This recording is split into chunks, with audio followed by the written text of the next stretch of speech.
서구 문명에 영향을 끼치는 두 개의 정신 사조가 있는데 헬레니즘과 헤브라이즘입니다. 이 헬레니즘은 그리스 로마 문명에서 나오고 또 헤브라이즘은 유대 문명에서 나왔습니다. 그래서 이 헬레니즘은 철학으로 대변이 되고 그 중심지는 아테네라고 할 수 있고요. 그리고 이 헬레니즘의 중심 사상은 인간이 만물의 중심이다라고 하는 인본주의 정신입니다. 반면에 이 헤브라이즘은 종교로 대변이 되고 그 중심은 예루살렘이고 여기에 사상의 중심은 신중심, 신본주의라고 하는 것입니다. 어떻게 보면 우리 인류의 역사는 이 정신사조의 측면에서 봤을 때 이 헬레니즘과 헤브라이즘의 대결의 역사다, 이렇게 말을 해도 절대 과언은 아닐 것입니다. 인간을 중심으로 보는 인본주의와 그리고 하나님을 중심으로 보는 신본주의의 이 대립과 또 갈등 혹은 타협을 반복하면서 지금까지 인류의 역사가 이어져 왔던 것을 보게 됩니다. 오늘 우리가 보려고 하는 이 사도행전 17장은 바로 이 헬레니즘과 헤브라이즘이 정면으로 충돌하는 최초의 사건입니다. 오늘 이 본문은 정신사적으로나 또 문명사적으로 굉장히 의미가 있는 중요한 본문이라고 할 수가 있겠습니다. 오늘 본문의 배경은 아덴이라고 하는 것입니다. 15절 말씀에 보면 바울을 인도하는 사람들이 그를 데리고 아덴까지 이르러 그에게서 실라와 디모데를 자기에게로 속히 오게 하라는 명령을 받고 떠나니라. 바울이 베레아를 떠나서 남쪽으로 계속 내려와서 아덴에 이제 도착을 하게 됩니다. 이 아덴은 오늘날 그리스 수도인 아테네를 가리키는 표현입니다. 여러분, 아테네 하면 무엇이 떠오릅니까? 가장 먼저 우리에게 떠오르는 것은 바로 이곳이 헬라 문명의 본산지다라는 것입니다. 인류 문명의 한 획을 그었던, 그리고 지금도 큰 영향을 끼치고 있는 이 헬라 철학이 바로 이곳에서 나왔습니다. 우리가 잘 아는 소크라테스라든지 플라톤이라든지 또 아리스토텔레스, 그리고 그 고대 그리스 철학이 마감하고 알렉산더 대왕 이후에 혼란한 사회적인 틈을 타서 새롭게 등장한 오늘 본문에 나오는 에피쿠로스 철학이라든가 스토아 철학이 다 바로 아테네를 중심으로 나왔던 그런 곳입니다. 또 이 아테네는 신전의 도시라고 할 수 있습니다. 우리가 아테네 하면 또 떠오르는 게 그리스 신화입니다. 제우스라든가 아폴로라든가 포세이돈, 이런 수많은 신들이 생겨난 곳이 바로 이곳이고 또 이들을 위한 수많은 신전이 이곳에 있습니다. 지금도 아테네에 가보면 파르테논 신전이라고 있습니다. 우리나라에도 이 유네스코가 선정한 그 세계 문화유산들이 우리나라에도 많이 있지 않습니까? 근데 유네스코가 선정한 세계 문화유산 제1호, 바로 아테네에 있는 파르테논 신전이 제1호입니다. 그 웅장함은 상상을 초월합니다. 그런데 사실은 역사의 뒤안길에 많이 무너지고 쓰러졌지만은 이러한 신전이 한두 개가 아니었다라는 거죠. 신전을 비롯하여 신을 위한 조그마한 제단까지 합하면 약 3만 개 정도가 있었다고 합니다. 그러니까 이 도시는 말 그대로 신들의 도시, 신전의 도시라고 할 수가 있습니다. 우리가 오늘 17장을 이렇게 쭉 읽어보면 바울이 설교 중에서 알지 못하는 신에게라고 적혀 있는 제단이 있을 정도였으니까 얼마나 그곳에 많은 신상들, 신전들, 그리고 제단들이 있었는지 짐작을 할 만합니다. 바울이 드디어 선교 여행을 하는 가운데 당시 세계 문화의 중심지, 또 철학의 본산지인 이 아테네에 도착을 이제 하게 된 것입니다. 자, 오늘 16절 말씀해 보시면 바울이 아덴에서 그들을 기다리다가 그 성에 우상이 가득한 것을 보고 마음에 격분했다, 이런 말씀이 나옵니다.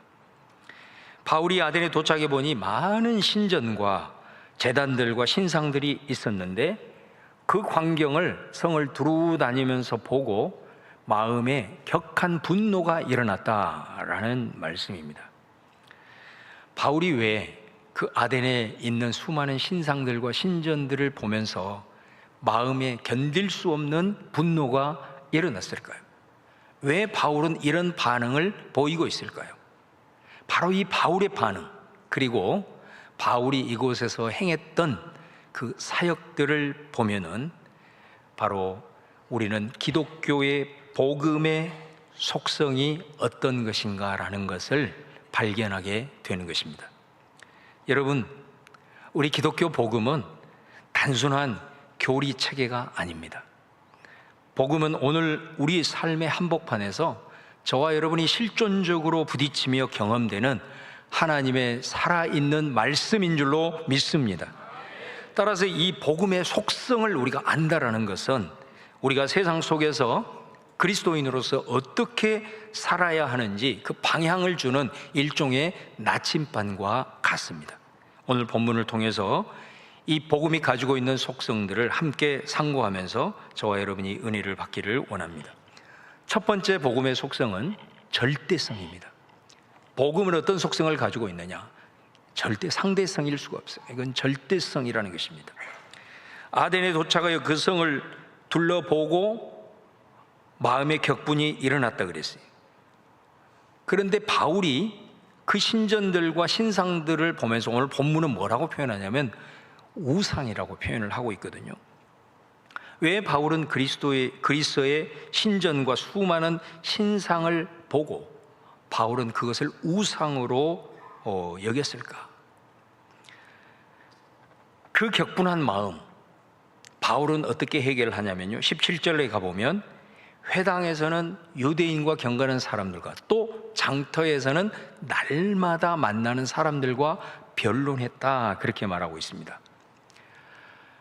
바울이 늘 그랬듯이 가는 곳곳마다 유대인의 회당에 들어가서 그 유대인들과 함께 복음을 나누었습니다. 그런데 이 아덴에서는 독특하게 날마다 장터에 나갔다. 그리고 그곳에서 사람들을 만나서 변론했다, 이렇게 표현을 하고 있습니다. 여기서 장터는 헬라어로 아고라라고 하는 그런 단어입니다. 이 아고라는 단순히 우리가 번역한 대로 단순히 시장터가 아닙니다.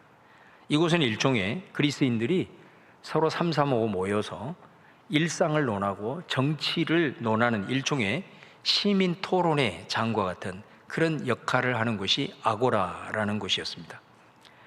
바울이 이 아덴에서 다른 곳에서 행한 것과는 독특하게 이 장소로 날마다 가서 사람들과 만나서 그 이방인들과 변론을 한 이유가 무엇이냐라는 거예요.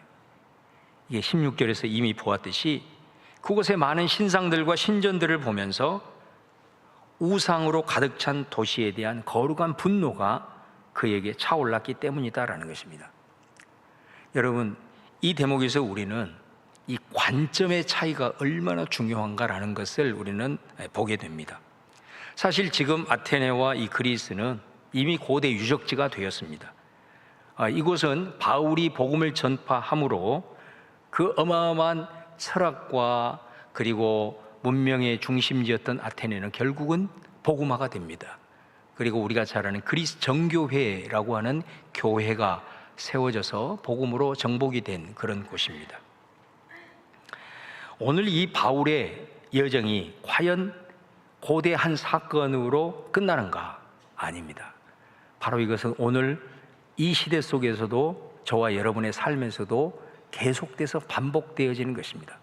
오늘 이 사건을 저와 여러분에게 적용을 해보면 이런 예를 들 수 있습니다. 만약 여러분이 동남아의 어떤 불교권 지역에 친구와 함께 여행을 갔다고 한번 가정해 보십시다. 그러면 아마 여러분들은 친구들과 함께 그 이국적인 풍경과 그 모습에 굉장히 감동을 할 것이고 여기저기 유적지들을 방문하면서 아마 기념 촬영하는 데 정신이 팔릴 것입니다. 그리고 그 신상들과 유적지를 보면서 그 엄청난 스케일의 탄성을 연발할 것입니다. 그런데 만일 여러분이 그곳에 여행이 아니라 선교를 갔다고 가정을 해보십시다. 그러면 여러분, 똑같이 보는 그 유적지와 신전들과 신상들을 보면서 어떤 생각이 들겠습니까? 이 땅에 하나님이 아닌 것들을 섬기고 숭배하는 것에 대해서 안타까운 마음이 들 겁니다. 그리고 이 땅에 참신이신 하나님을 전하고자 하는 그런 마음이 여러분 안에 불릴 듯 일어날 것이고, 바로 그 마음을 가지고 하나님 앞에 그 땅을 위해서 중보기도를 할 것입니다. 바울이 그 성을 둘러보면서 그 성에 있는 수많은 신전들을 보면서 마음이 격분했다라는 것은 바로 이런 의미를 뜻하는 것입니다. 이처럼 바울은 복음이 절대적이라고 하는 이 진리라고 하는 것을 그 마음 가운데 확신을 품고 있었다라는 것입니다. 그래서 그는 어디를 가든지, 그리고 그는 무엇을 보든지 간에 그 안에 있는 이 복음의 절대성, 이 확신을 가지고 모든 상황과 환경을 바라보았다라는 것을 의미합니다. 그렇기 때문에 바울의 눈에는, 이 복음의 절대성으로 무장되어 있는 바울의 눈에는 그 모든 신전들과 신상들이 우상으로 보일 수밖에 없었다라는 것입니다. 여러분, 전 세계에서 기독교 대표적인 국가는 미국이라고 할 수 있습니다. 표면적으로는 75%가 기독교도라고 합니다. 그런데 미국의 대표적인 기독교 여론조사 기관인 바나바 리서치 그룹이라는 여론조사 기관에서 2020년에 여론조사를 했는데, 미국의 청년 60% 이상이 예수님은 진리의 하나의 방편일 뿐이지 유일한 진리가 아니다 라는 통계를 발표했습니다. 기독교 문화권인 미국 안에서도 이제는 복음의 절대성이 흔들리고 있다라고 하는 통계입니다. 여러분, 우리나라는 어떻습니까? 교회 안에서 자라고 있는 우리 다음 세대들마저도 이 다원주의의 영향, 그리고 이 상대주의의 영향을 엄청나게 받고 있는데요. 일례로 어느 청년부에서 수련회를 해 강사를 초빙해서 청년들에게 이 기독교 세계관 강의를 하게 되었습니다. 당연히 기독교 세계관의 핵심은 예수 그리스도의 구원의 유일성과 복음의 절대성인 것이죠. 이제 이 강의를 말씀을 풀어가면서 설명을 해 주었습니다. 강의가 끝나고 질의응답하는 시간에 한 청년이 이렇게 질문을 합니다. 강사님, 저는 강사님의 말이 매우 독단적이라고 느껴집니다. 하나님은 사랑이신데 꼭 구원에 있어서 하나의 방법만 택하셨다고 저는 생각하지 않습니다. 교회 수련회에 참여한 청년이 이런 질문을 한 것입니다. 이것이 어떻게 보면 우리나라의 지금 현재 교회의 현 주소라고 할 수도 있겠습니다. 그러자 그 강사가 그 질문을 받고 충격을 받은 거죠. 그러다가 머뭇거리다가 이렇게 대답을 했습니다. 제가 말하는 것은 독선이 아니라 확실함입니다. 하나님은 단 하나의 길을 주셨고 그 길을 모든 사람에게 차별 없이 열어주셨습니다. 그것이 은혜입니다. 이렇게 대답을 했다고 합니다. 우리가 잘 아는 복음의 변증가로 알려진 존 스토트 목사님이 쓴 아주 대표적인 명저 중에 기독교의 기본 진리라고 하는 그 책이 있습니다. 이 책에서 목사님이 대학에서 강의를 하면서 자기가 했던 그 사례를 말을 하고 있는데, 여기에서 학생들에게 이 목사님이 이렇게 질문을 했습니다. 만약 여러분이 힌두교, 불교, 이슬람, 그리고 기독교 창시자 네 사람을 한 방에 앉혀 놓는다면 그 중에 누가 가장 먼저 말을 꺼낼 것 같습니까? 이렇게 질문을 했습니다. 그러자 거기에 모여있는 많은 학생들이 어리둥절하면서 서로를 쳐다보기 시작합니다.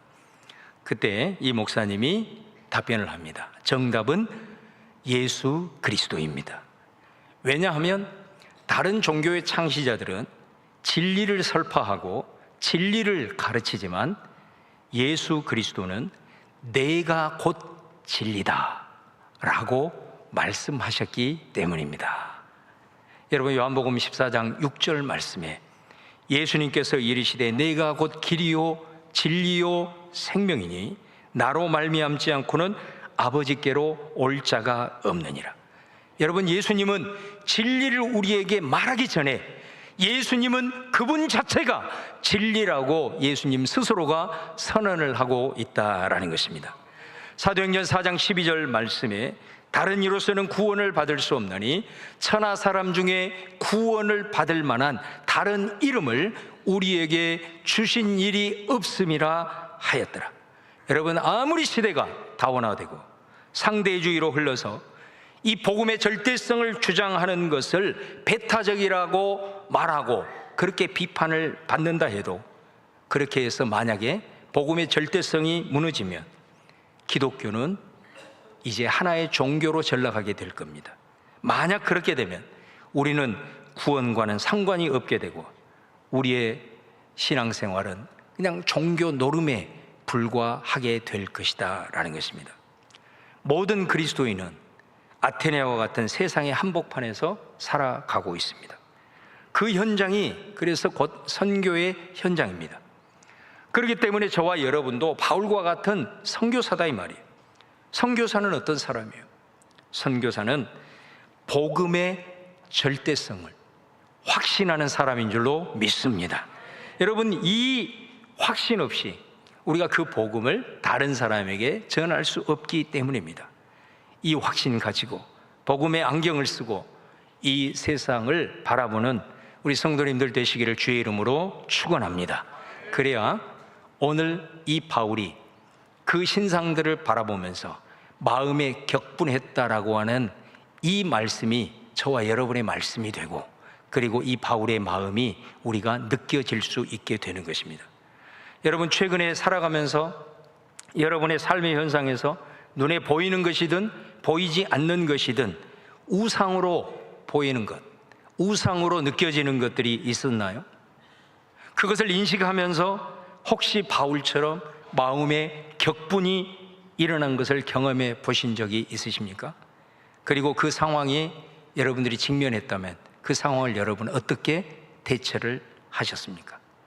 오늘 혹시라도 바울과 같은 그런 경험을, 복음의 절대성을 가지고 그 확신을 가지고 내가 무엇을 보든지 어디를 가든지 간에 그런 눈을 가지고 세상을 바라볼 때 내 안에 보여지는 수많은 하나님을 대체하는 우상들이 보여졌다고 한다면 그 경험을 오늘 소그룹에 가셔서 함께 우리 구역원들과 함께 나누시는 가운데 우리의 마음속에, 우리들의 심령 속에 복음의 절대성을 확인하는 그런 귀한 기회가 있기를 주님의 이름으로 축원을 드립니다. 두 번째는 복음의 속성은 보편성입니다. 복음의 보편성. 18절 말씀해 보시면 어떤 에피쿠르스와 스토아 철학자들도 바울과 쟁론할세 어떤 사람은 이르되 이 말쟁이가 무슨 말을 하고자 하느냐 하고, 어떤 사람은 이르되 이방신들을 전하는 사람인가 보다 하니 이는 바울이 예수와 부활을 전하기 때문이라. 바울이 광장에서 이 에피쿠르스와 스토아 철학자들과 논쟁이 붙었다는 거예요. 바울이 당대 최고의 문명과 학식을 자랑하는 철학자들과 복음으로 토론을 했다라는 것입니다. 바울이 그들과 토론을 하면서 바울이 전했던 것은 예수 그리스도를 전했고 특히 예수 그리스도의 부활을 전했습니다. 이 바울의 말을 듣고 철학자들이 바울이 전한 예수님에 대해서 이 사람이 이방 신 중에 하나를 전하구나 이렇게 생각을 했는데, 이 사람들이 진짜 충격을 받는 것은 뭐였냐면 바로 바울이 전한 예수님의 부활이었습니다. 이들이 생각했을 때 이거는 단순히 듣고 지나칠 사안이 아니었던 거예요. 그래서 19절에서 20절을 보면 그를 붙들어 아레오바고로 가며 말하기를 네가 말하는 이 새로운 가르침이 무엇인지 우리가 알 수 있겠느냐? 네가 어떤 이상한 것을 우리 귀에 들려주니 그 무슨 뜻인지 알고자 하노라. 부활에 대해서 이 사람들은 지금까지 한 번도 들어보지 못했던 새로운 가르침으로 받아들이게 됩니다. 이 학문하는 사람들 자체가 새로운 것에 호기심이 엄청 많잖아요. 그래서 이거를 한번 본격적으로 한번 토론해 보자 하고 바울을 아레오파고로 데려갔습니다. 이 아레오파고는 아까 말씀드렸던 장터 아고라와는 차원이 다른 곳입니다. 이곳은 아주 중요한 재판을 하는 귀족들의 이 법정 기능을 감당을 했고, 또 특별히 학식이 있는 이 철학자들이 논쟁을 하는 그런 장소였고, 그래서 그 그리스의 철학이 바로 이곳에서 나온 것 아니겠습니까? 그리고 심지어 그곳에서는 종교 의식까지 치러지는 그런 곳이었어요. 바울은 드디어 이곳에서 당대를 대표하는 철학자들과 복음으로 논쟁을 하게 된 것입니다. 여러분, 이 아레오파고에서 행한 이 바울의 설교, 이거는 기독교 선교의 역사에 있어서 기념비적인 설교로 평가를 받습니다. 이 설교가 가지고 있는 가장 큰 가치는 뭐냐? 바로 복음의 보편성입니다. 이 말은 무슨 말이냐면, 기독교의 복음이 유대의 그 로마의 그 한 기퉁어리에 있는 사람들이 알아주지도 않는 좁은 지역에서 이제는 전 세계의 중심지로 진입하는 순간이 바로 이 순간이다라는 것입니다.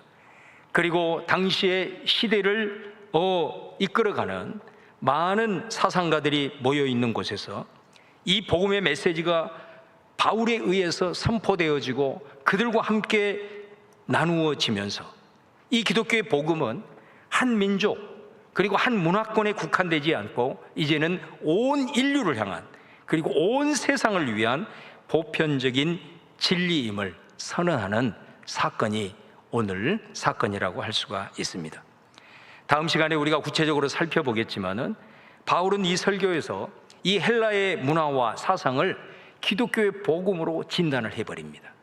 그리고 특별히 이 헬라 종교의 허구성을 복음을 통해서 낱낱이 파헤치면서 복음이 얼마나 위대한 진리라는 것을 변증하고 있는 것을 우리가 보게 될 것입니다.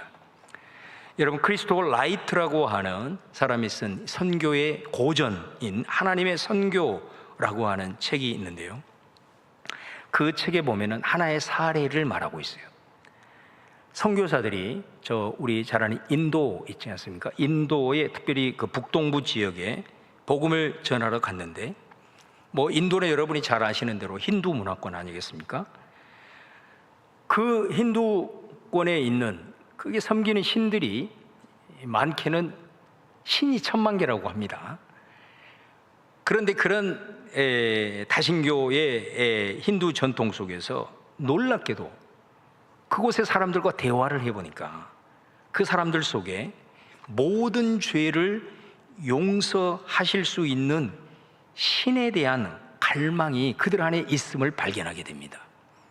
그래서 그들에게 복음을 전하면서 예수 그리스도의 십자가를 통한 죄 용서와 하나님의 사랑을 전하게 되자 그 마을의 한 족장의 한 번은 선교사를 찾아와서 이렇게 말을 하더라는 것입니다. 우리는 그분의 이름을 몰랐지만 우리는 늘 기다리고 있었는데 그분이 당신이 전해준 예수님이었군요. 이렇게 대답을 하더라는 것입니다. 여러분, 이것은 무엇을 보여줍니까? 복음이, 여러분, 기독교 복음이 유대 한 민족의 종교입니까? 아니면 기독교 복음이 서양의 종교입니까? 아니라는 것입니다. 복음이라고 하는 것은 모든 인류의 깊은 영혼의 질문을 대답하는 보편적인 구원의 메시지다라는 것을 보여주는 단적인 사례라고 할 수가 있겠습니다. 여러분, 이것이 예수 그리스도께서 제자들에게 지상 명령을 주신 이유입니다. 예수님이 뭐라고 말씀하셨습니까? 내가 너희들에게 전한 이 진리로 너희들은 자유케 되었다. 할렐루야. 그리고 이 복음으로 너희는 구원을 받았다. 그러나 이 복음은 너희들만 소유할 수 있는 성격이 아니다라는 거예요. 이 복음은 모든 세상의 사람들이 받아야 할 진리다. 그러므로 너희들은 이 보편적 복음을 땅끝까지 이르러서 모든 사람들이 이 진리를 받을 수 있도록 증거하라고 예수님께서 지상명령으로 우리에게 주시지 않았겠습니까? 예수님의 지상명령이 무엇을 의미하는 거죠? 복음의 보편성을 나타내는 것입니다. 복음은 전 세계적이어야 되고 복음은 온 우주적이어야 한다는 것이죠. 이 복음은 시간과 장소를 초월하고 모든 영역을 초월해서 인간과 온 피조물을 구원하는 하나님의 능력이요 지혜인 줄로 믿습니다. 사랑하는 여러분, 바울이 아덴에서 복음을 전한 이 장면은 고대 도시의 한 이야기가 아닙니다. 이것은 어쩌면 오늘 우리가 살아가고 있는 삶의 광장 혹은 장터, 그리고 각자의 SNS 공간에서 똑같이 반복되고 있는 복음과 철학, 복음과 과학, 그리고 순수와 혼합, 절대와 상대, 끊임없는 충돌의 현장이라고 할 수가 있는 것입니다. 그렇다면 우리는 이 상황에서 어떻게 살아야 할까? 하나님께서 우리를 그 세상 속으로 보냈습니다. 그렇다면 우리에게 필요한 것이 뭐겠습니까?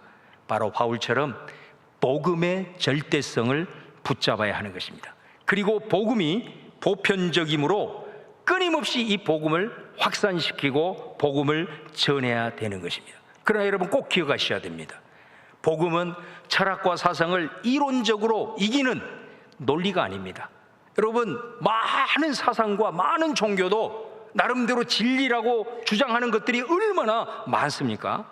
그러나 우리가 붙잡고 있는, 그리고 우리가 전하고 있는 복음이신 예수 그리스도는 영원한 하나님의 나라에 이르는 유일한 길이기 때문입니다. 그리고 이 복음은 우리를 죽음과 절망에서 건져내는 생명이기 때문에 그렇습니다. 그리고 이 복음은 궁극적인 승리를 우리에게 안겨주는 살아계신 하나님의 능력이기 때문에 그런다라는 것입니다. 많은 진리를 전하는 사상들이 있고 종교가 있다 하더라도 우리가 이 복음만이 절대적이라고 주장을 하고 이 복음을 모든 사람들이 들어야 하고 믿어야 한다라고 전한 이유가 뭐냐라는 거예요. 이론적으로 이기기 위한 겁니까? 논리적으로 싸워가지고 압도하는 것입니까? 그런 의미가 없어요. 우리가 복음의 절대성을 주장하고 이 복음의 보편성을 주장하는 이유는 이것만이 우리를 살릴 수 있는 유일한 길이기 때문입니다. 이 땅을 살아가는 우리들의 삶뿐만 아니라 영원한 내세 속에서도 영원한 생명을 우리에게 줄 수 있는 유일한 길이기 때문이고, 그것을 이 땅을 살아가면서 비록 작지만 맛을 보는 체험과 경험을 통해서 우리는 이 확신을 가지고 복음 위에 서서 복음을 끊임없이 전해서 수많은 생명의 역사를 잉태하는 하나님의 복음의 통로가 되는 줄로 믿습니다. 그래서 여러분, 고린도후서 10장 4절 5절에 바울이 이렇게 선포를 하고 있습니다. 한번 세 번역으로 같이 한번 여러분 한번 읽어보도록 하겠습니다. 시작. 우리는 세속의 무기를 가지고 싸우는 것이 아니라 아무리 견고한 성이라도 무너뜨릴 수 있는 하나님의 강한 무기를 가지고 싸우는 것입니다. 우리는 잘못된 이론을 무찔러버리고 하나님을 아는 데 장애가 되는 모든 오만을 쳐부수며 어떠한 계략이든지 다 사로잡아서 그리스도께 복종시킵니다.